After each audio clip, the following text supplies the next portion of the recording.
नमस्कार, पारुल के पन्नों में आप सबका स्वागत है।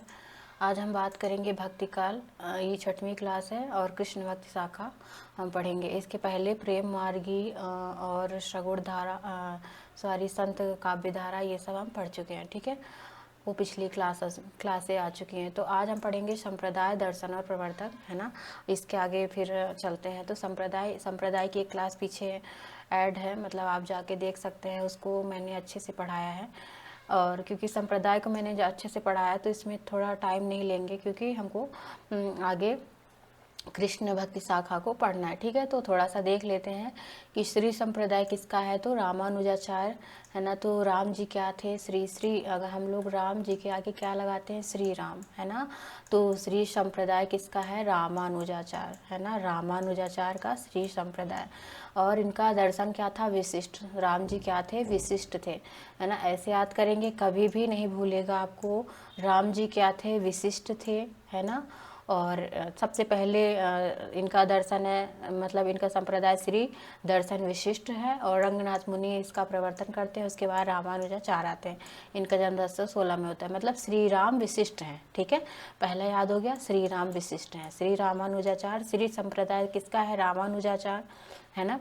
वो जब हम लोग राम भक्ति शाखा पढ़ेंगे तो हम उसमें पढ़ेंगे रामानुजाचार्य लोगों को, ठीक है। तो श्री संप्रदाय किसका है? श्री राम विशिष्ट है, श्री राम विशिष्ट है, श्री राम विशिष्ट है, ओके।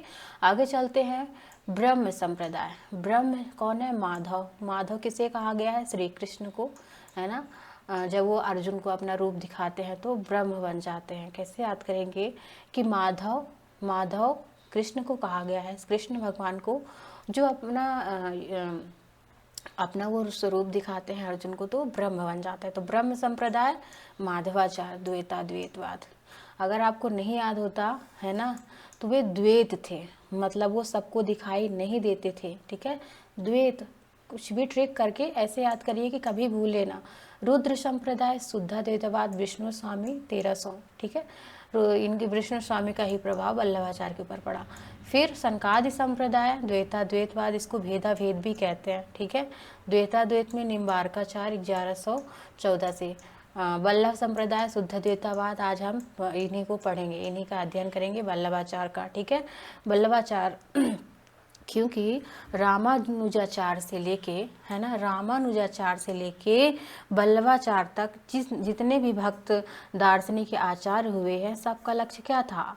शंकराचार्य के मायावाद और विवर्तवाद से पीछा छुड़ाना, है ना। जो शंकराचार्य हैं, ये इनका अद्वैतवाद दर्शन है, ठीक है। शंकराचार्य का अद्वैतवाद है।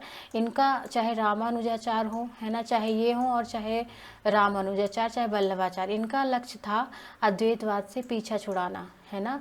ये मतलब ये जो शंकराचार्य हैं, मतलब जो कबीर हैं, वो अद्वैतवाद से प्रभावित है। रैदास अद्वैतवाद, ठीक है। तो ऐसे क्वेश्चन आता है इनके ऊपर अद्वैतवाद। इनके जो भगवान हैं तो मतलब दिखाई नहीं देते हैं, सगुण नहीं है, निर्गुण है, ठीक है। अद्वैतवाद पे निर्गुण का प्रभाव, शंकराचार्य पे निर्गुण का प्रभाव है, ठीक है। सखी संप्रदाय स्वामी हरिदास का, है ना। तो वल्लभाचार्य जी ने, रामानुजाचार्य ने, सबने इनका विरोध किया, अद्वैतवाद का, शंकराचार्य का, ठीक है। आगे चलते, सखी संप्रदाय स्वामी हरिदास, इसकी क्लास मैंने ऐड कर दिया, आप जाके उसको अच्छे से संप्रदाय पढ़ सकते हैं। चलते हैं आगे। भक्ति काल में शुद्ध द्वैतवाद पढ़ेंगे, ठीक है, वल्लभाचार्य, ठीक है। तो वल्लभाचार्य के विषय में हम बात कर लेते हैं कि इनको जो है तो अग्नि कुंड से उत्पन्न माना जाता है ना। और ये भगवान की मुखाग्नि के रूप में वैश्वानर का अवतार माना जाता है वल्लभाचार्य को, ठीक है। तो अग्नि कुंड से इनका जन्म माना जाता है, ठीक है। और चलते हैं, वल्लभाचार्य तेलंग ब्राह्मण थे, है ना। जन्म काशी में आक्रमण हुआ था। इनके माता पिता यात्रा पर निकले थे, दक्षिण की यात्रा में। तो इनका जन्म रायपुर जिले के चंपारण में हुआ था 1478 में, है ना। 1478 में होता है। अगर संवत पूछा जाएगा तो, क्योंकि रामचंद्र शुक्ल है, वो अपने हिंदी साहित्य के इतिहास में संवत लिखते हैं। तो 1535, है ना, 1535 संवत। 1535 में 57 घटाएंगे तो 1478 आएगा। और 1530 में इनकी मृत्यु हो जाती है, मतलब 1587, है ना, 87 में इनकी मृत्यु। ये संवत है, ठीक है, संवत है। अगर मान लीजिए कभी आ गया संवत में तो आप जाने रहिए, ठीक है। और इन ये दर्शन से प्रभावित दीक्षा उक्षा लिए, फिर इनका जो दर्शन है शुद्ध द्वैतावाद है ना, शुद्ध द्वैतावाद मतलब शुद्ध अद्वैत और वाद, ठीक है। और इनका जो मतलब 3 गुणों से बना क्या दर्शन, इनका सत्य चित और आनंद है ना, सत्य चित और आनंद से इनका दर्शन बना। ये इन्होंने त्रिगुण के आधार पर ईश्वर, जीव और जगत की व्याख्या की है, ठीक है।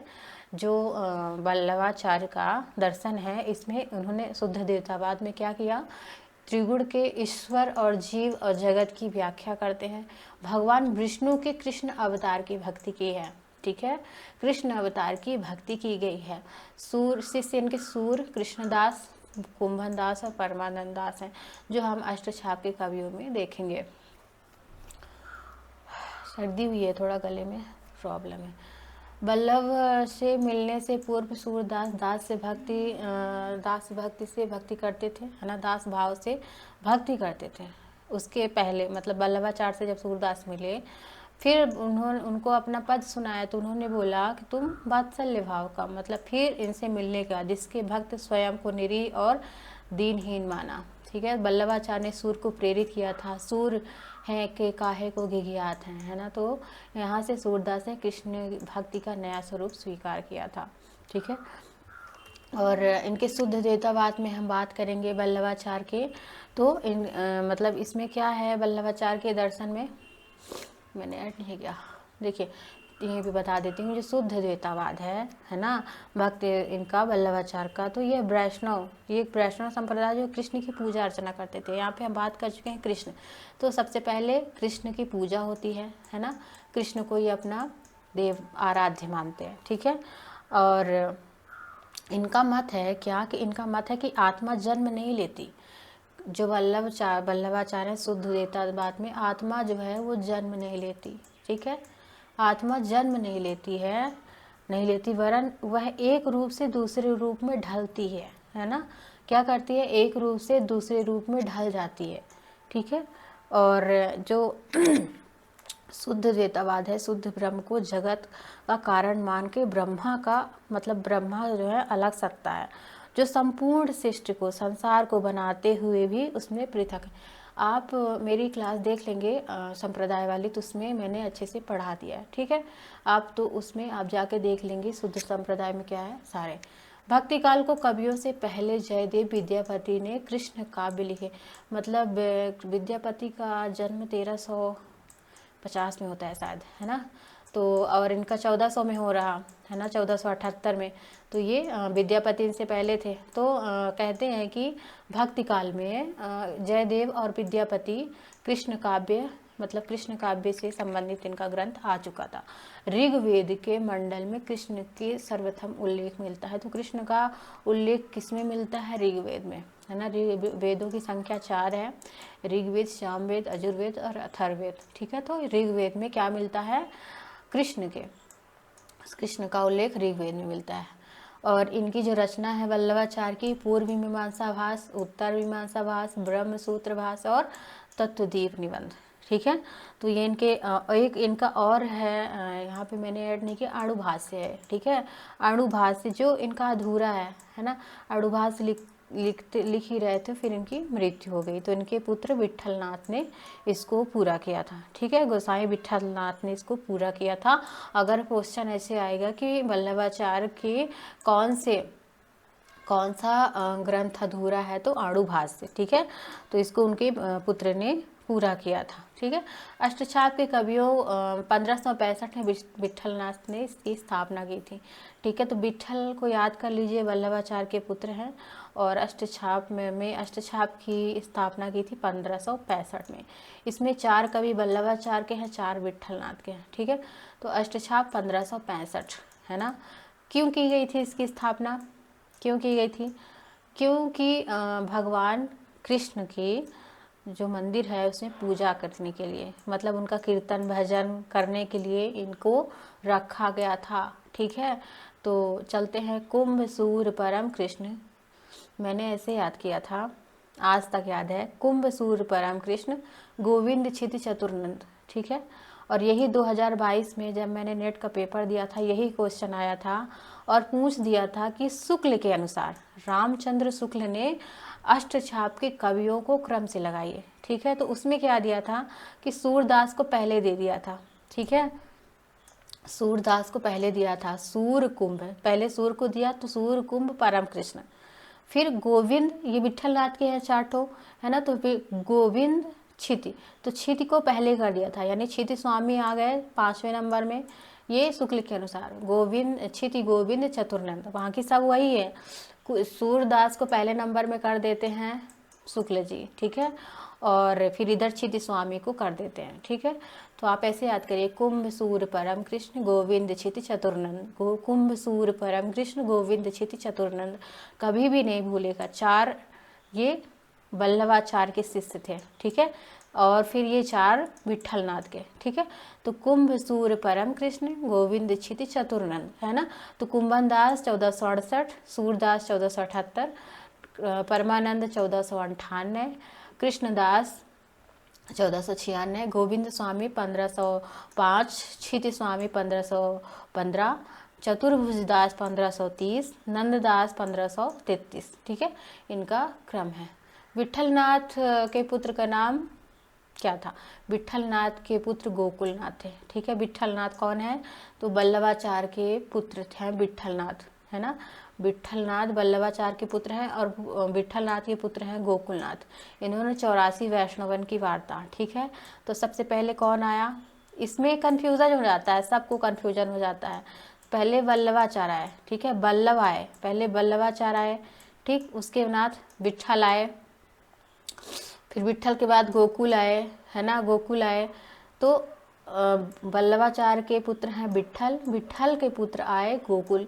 इन्होंने 84 वैष्णवन की वार्ता लिखा। ठीक है, तो कोई कंफ्यूजन हो जाता है कि 84 वैष्णव गोकुलनाथ को विठलनाथ लिख दिया। ठीक है, तो गोकुलनाथ याद रखिए। ठीक है, गोकुलनाथ। आगे चलते हैं। अष्टछाप के कवि श्रीनाथ के मंदिर में कीर्तन गाने के लिए रखे गए थे। श्रीनाथ मंदिर वल्लभाचार्य जी के आदेश से पूरनमंद खत्री ने धन देकर गोवर्धन पर्वत पर बनाया था 1576 में। बहुत इंपॉर्टेंट है क्योंकि यहाँ से क्वेश्चन पूछा जाता है ना, कि श्रीनाथ का मंदिर किसने बनवाया था, है ना। तो वल्लभाचार्य ने आदेश दिया था पूरनमंद खत्री को, बोला कि आप श्रीनाथ का मंदिर बनवा दीजिए। तो वो धन देकर गोवर्धन पर्वत पर, कहाँ बना है? गोवर्धन पर्वत पर। ठीक है, तो 1576 में बना था। फिर चलते हैं कुंभन दास, 1468 में इनका जन्म होता है। अकबर के बुलाने पर फतेहपुर सीकरी गए थे। ठीक है, अकबर के बुलाने पर संतन को कहाँ सीकरी से काम, आवत जात पनैया टूटी बिसर गयो हरिनाम। कुंभन दास की ये पंक्ति है, पेपरों में आ चुका है। ठीक है, कुंभन संतन को कहाँ सीकरी से काम। अष्टछाप के वरिष्ठ कवि थे कुंभन, उनके पुत्र का नाम था चतुर्भुजदास। ठीक है, कैसे देखते हैं पीछे। चतुर्भुजदास देखिए, सबसे पहले कुंभन आते हैं, 7वें नंबर में चतुर्भुजदास आते हैं। तो कुंभन के पुत्र का क्या नाम था? चतुर्भुजदास, याद रखिए आप। ठीक है, आगे चलते हैं। सूरदास, है ना। तो सूरदास का जन्म 1478 में होता है। ये वल्लभाचार्य जी से 10 दिन के छोटे थे, है ना। शुक्ल लिखते हैं, शुक्ल हजारी और श्याम सुंदर दास, रामचंद्र शुक्ल हजारी प्रसाद द्विवेदी श्याम सुंदर दास ने इनकी जन्म का स्थान क्या बताया? रूनकता, है ना। तो रूनकता कौन बताता है? शुक्ल हजारी, है ना। और नगेंद्र गणपति और वार्ता साहित्य के अनुसार सीही में है। ठीक है, तो कभी कभी ऐसे पूछा जाता है कि रामचंद्र शुक्ल ने सूरदास का जन्म स्थान कहाँ बताया? तो रूनकता। ठीक है, इनके जन्म में एक ये है कि ये इनका नाम रामचंद्र शुक्ल जो है सूरजदास भी है ना। सूरजदास, सूरज दास, है ना। सूरज दास भी इनका जन्म बताते हैं, क्योंकि कभी भी पूछ सकता है पेपर में कि सूरदास का नाम क्या था रामचंद्र शुक्ल के अनुसार, है ना। क्योंकि अष्टछाप के कवियों का क्रम पूछा है तो कुछ भी पूछ सकता है ना। तो सूरज दास, इनके 6-7 संतानें थे अपने पिता के, तो 6 लोग मुस्लिम हो गए थे। ठीक है, और ये अंधे थे और कुएं में गिर गए और फिर वहाँ प्रभु के दर्शन हुए, तो फिर ये मतलब कुल मिला के ये जन्मांध थे, ठीक है, जन्मांध थे, फिर ये रचना करने लगे। फिर गीत काव्य क्या है? गीत काव्य हमेशा मुक्तक शैली में लिखे जाते हैं। सूरदास का सूरसागर गीत काव्य है, ठीक है। रामचंद्र शुक्ल क्या लिखते हैं? शुक्ल ने भ्रमर गीत में जितना सहृदयता भावुकता है उतनी चतुरता और वाग्विदता भी है। भ्रमर गीत के संबंध में रामचंद्र शुक्ल लिखते हैं, बहुत इंपॉर्टेंट है। सूरदास की जो कृतियां हैं, सूर सागर, सूर सारावली, साहित्य लहरी, है ना, सूर सागर, सूर सारावली और साहित्य लहरी। सूर सागर में क्या है? सूर सागर का सबसे मर्मस्पर्शी और वाग वैगपूर्ण अंश भ्रमर गीत है, बहुत इंपॉर्टेंट है, ठीक है। तो ये भ्रमर गीत है। सूर सागर में कृष्ण के जन्म से लेकर कृष्ण के मथुरा जाने की कथा है, ठीक है। तो ये रामचंद्र शुक्ल की कहते हैं कि जो सूर सागर है वो कृष्ण के जन्म से लेकर, जब से उनका जन्म हुआ और जब वो मथुरा गए तब तक का चित्रण है सूर सागर में, ठीक है, जिसमें गोपियों का वर्णन है, भ्रमर गीत का वर्णन है, ठीक है। तो मथुरा तक का शुक्ल लिखते हैं, इनकी कुछ पंक्तियां हैं और चलते थे। जीवोत्सव, जीवन सूर, जो सूर हैं जीवन उत्सव के कवि हैं, है ना, जीवनोत्सव के कवि हैं। भक्तमाल की कृति में एक छप्पे सूर का भी मिलता है, ठीक है, नंददास का भक्तमाल, भक्तमाल में एक छप्पा इनका मिलता है सूरदास का। ब्रज भाषा में सबसे पहले साहित्य रचना होने पर ये इतनी सुडौल और परिमार्जित है कि कवियों में श्रृंगारिक और वात्सल्य युक्तियों में सूर की जूठी सी जान पड़ती है ना, जूठी सी जान पड़ती है। मतलब किसके लिए बात हो रही है? ब्रज भाषा, है ना, भाषा के लिए बात हो रही है कि जो क्यों बात कर रहे हैं, जूठी क्यों कर रहे हैं कि मतलब जो सूरदास हैं, है ना, उन्होंने ब्रज भाषा का प्रयोग किया, उसके बाद जो भी आए सब ने ब्रज भाषा का प्रयोग किया, तो इनकी मतलब सूर की जूठी है।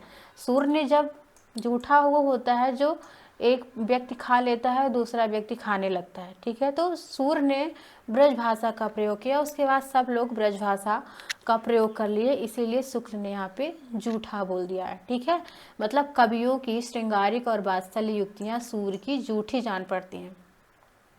मतलब क्या बोल रहे हैं कि ब्रज भाषा में सबसे पहले साहित्य रचना होने पर इतने सुडौल और परिमार्जित हैं कि कवियों की जो श्रृंगारिक और वात्सल्य है ये सूर की जूठी सी जान पड़ती है, ठीक है। जो उसमें ब्रज का प्रयोग है, श्रृंगार है ना, वात्सल्य, ये सब जो भी सूर के बाद कवि आए, सूरदास के बाद, वो सूर का मतलब सूर के जूठे, मतलब सूर्य का जूठा लिए, ठीक है। मतलब उन्हीं के कवियों का अनुकरण किए, मतलब जो भी भाषा है, श्रृंगार है, वात्सल्य है ना, ये शुक्ल कहते हैं। सूर सागर में जगह जगह दृष्टिकूट पद मिलते हैं, विद्यापति का अनुकरण है ना।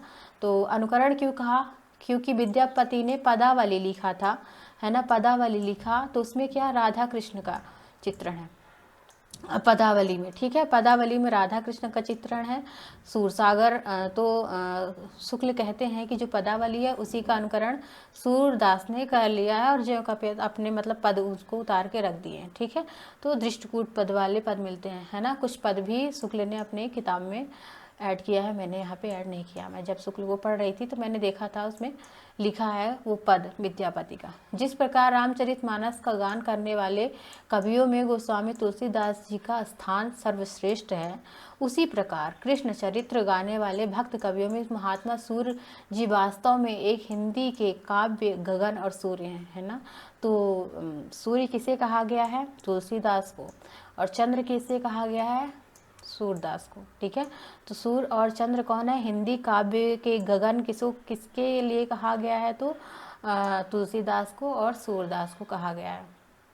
यहाँ पे शुक्ल जी और लिखते हैं, वात्सल्य के समान श्रृंगार में संयोग, है ना, वात्सल्य के समान श्रृंगार के संयोग और उपयोग दोनों पक्ष इतना प्रचुर विस्तार और किसी कवि में नहीं मिलता, है ना। तो जिस प्रकार सूरदास में वात्सल्य रस का चित्रण मिलता है, उस प्रकार किसी कवि में नहीं मिलता, रामचंद्र शुक्ल कहते हैं, ठीक है।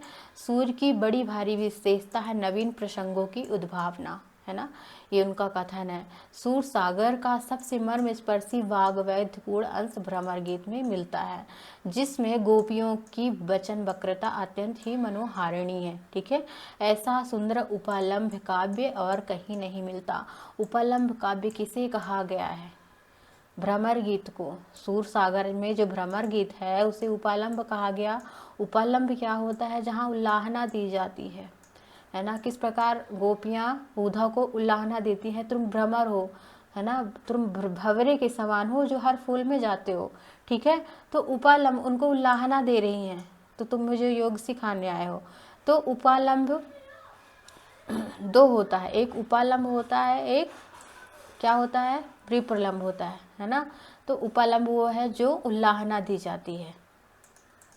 तो उपालंब मतलब बताया मैंने कि जहाँ वियोग मतलब उल्लाहना दी जाती है, शिकायत की जाती है, उपालंब। एक होता है विप्रलंब, है ना। तो विप्रलंब भी आप देख लीजिए क्या है। विप्रलंब क्या है? तो विप्रलंब में वियोग अवस्था में प्रेम होता है, जिस प्रकार पद्मावत में, है ना, जहाँ नायक नायिका में वियोग और प्रेम हो, है ना, वियोग हो, है ना, वियोग होता है और प्रेम होता है। जैसे नागमती रो रही है ना, किस प्रकार अपने पति को ढूंढ रही है, तो वो विप्रलंब श्रृंगार हो गया। और उपालंब शिकायत करके की जाती है, ठीक है। आगे चलते हैं। नागरिक प्रचारणी सभा के द्वारा नंद दुलारे वाजपेयी के माध्यम से सूर सागर का संपादन किया गया था। 5000 पद इसमें संकलित हैं। बहुत इंपॉर्टेंट पंक्ति है कि सूर सागर का संपादन किसने किया? नंद दुलारे वाजपेयी ने। कहाँ से किया गया? नागरिक प्रचारणी सभा द्वारा, ठीक है। तो नागरिक प्रचारणी सभा द्वारा नंद दुलारे वाजपेयी ने कराया था। इसमें 5000 पद संकलित हैं। पदों की संख्या पूछा जाता है।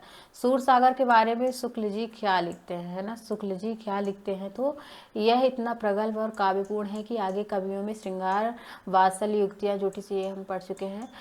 सूर अपनी बंद आंखों से वात्सल्य रस का कोना कोना झांक आया है। सूर सागर में जगह जगह दृष्टिकूट वाले पद मिलते हैं जो विद्यापति का अनुकरण है। हजारी प्रसाद क्या लिखते हैं कि सूर सागर को स्त्री चरित्र का विशाल काव्य कहा गया है। बहुत इंपॉर्टेंट है कि सूरदास के किस काव्य को विशाल काव्य कहा गया है? तो सूर सागर को स्त्री चरित्र का विशाल काव्य कहा गया, ठीक है, हजारी प्रसाद द्विवेदी के अनुसार।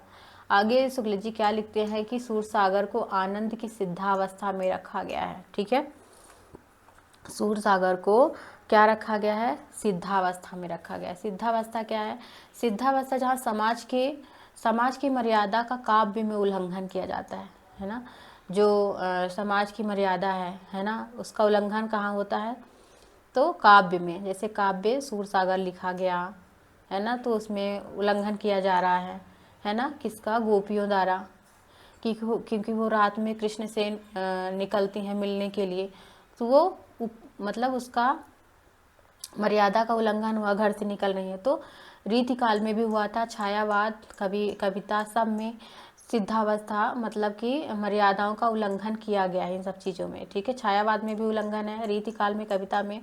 साधनावस्था क्या है? जहाँ समाज की मर्यादा का पालन किया जाता है। जैसे रामचरितमानस में तुलसी ने अपने काव्य मतलब रामचरितमानस के माध्यम से समाज की मर्यादा को दिखाया है। पद्मावत में दिखाया गया, पृथ्वीराज रासों में दिखाया गया। तो ये साधनावस्था के अंतर्गत आते हैं, ठीक है। और सिद्धावस्था के अंतर्गत, सिद्धावस्था जहाँ समाज की मर्यादाओं का उल्लंघन होता है, जैसे सूरसागर में हुआ है भ्रमर गीत में, किस प्रकार गोपियाँ कृष्ण से मिलने के लिए घर से शुद्ध बुद्ध खो के निकलती हैं, वो सिद्धावस्था के अंतर्गत आता है, ठीक है। आगे चलते हजारी प्रसाद द्विवेदी कहते हैं ब्रजभाषा के प्रथम कवि तथा लीला गान का महान समुद्र सूरसागर की प्रथम काव्य है ना। तो ब्रजभाषा के प्रथम कवि और लीला गान का महान समुद्र सूरसागर है। सूरसारावली के विषय में लिखते हैं शुक्ल जी कि सूरसारावली में सूरसागर सूरदास के सूरसागर समाप्त करने के पहले लिखा था, है ना। तो उनका कहने का मतलब है कि जब वो सूरसागर लिख रहे थे उसके पहले सूरसारावली लिखना शुरू कर दिए थे, है ना। तो जब ये सूरसागर समाप्त किए थे, सूरसारावली लिखना शुरू कर दिए थे।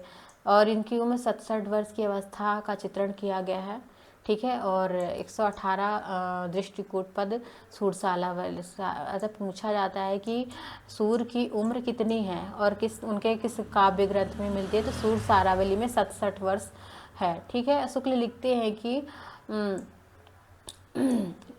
साहित्य लहरी में, है ना, सूरसागर, सूरसारावली और साहित्य लहरी। साहित्य लहरी के अंत में एक पद है जिसमें अपनी वंश परंपरा देते हुए चंद्रवरदाई के वंशज बताते हैं, ठीक है। चंद्रवरदाई की वंशज कौन बताता है? सूरदास, है ना। तो अगर पूछा जाएगा कि सूरदास किसके वंशज थे, है ना, सूरदास किसके वंशज थे, तो किसके वंशज थे? चंद्रवरदाई के। वो क्या लिखते हैं कि चंद्रवरदाई जो वरदाई हैं उनके कुल में हरिश्चंद्र थे, है ना, हरिचंद्र, ठीक है। शुक्ल जी लिखते हैं कि एक हरिचंद्र थे, हरिचंद्र के जो है 7 संतानें थी, उसी में एक सूरदास थे, बाकी 6 लोग मुस्लिम हो गए थे, इनके 6 भाई। तो हरिचंद्र ऐसे शुक्ल जी लिखते हैं। बच्चन सिंह क्या लिखते हैं कि बच्चन सिंह ने सूर सारावली को सांप्रदायिक ग्रंथ माना, ठीक है। तो साहित्य लहरी को आप ये बहुत ही इम्पोर्टेंट क्वेश्चन है कि पूछा जाता है कि सूर का जो वंश परंपरा है वो किस में है, तो साहित्य लहरी में, ठीक है। अगर आपको क्लास अच्छी लगती है तो प्लीज़ लाइक शेयर और सब्सक्राइब कीजिए, और इसकी अगली क्लास आएगी। धन्यवाद।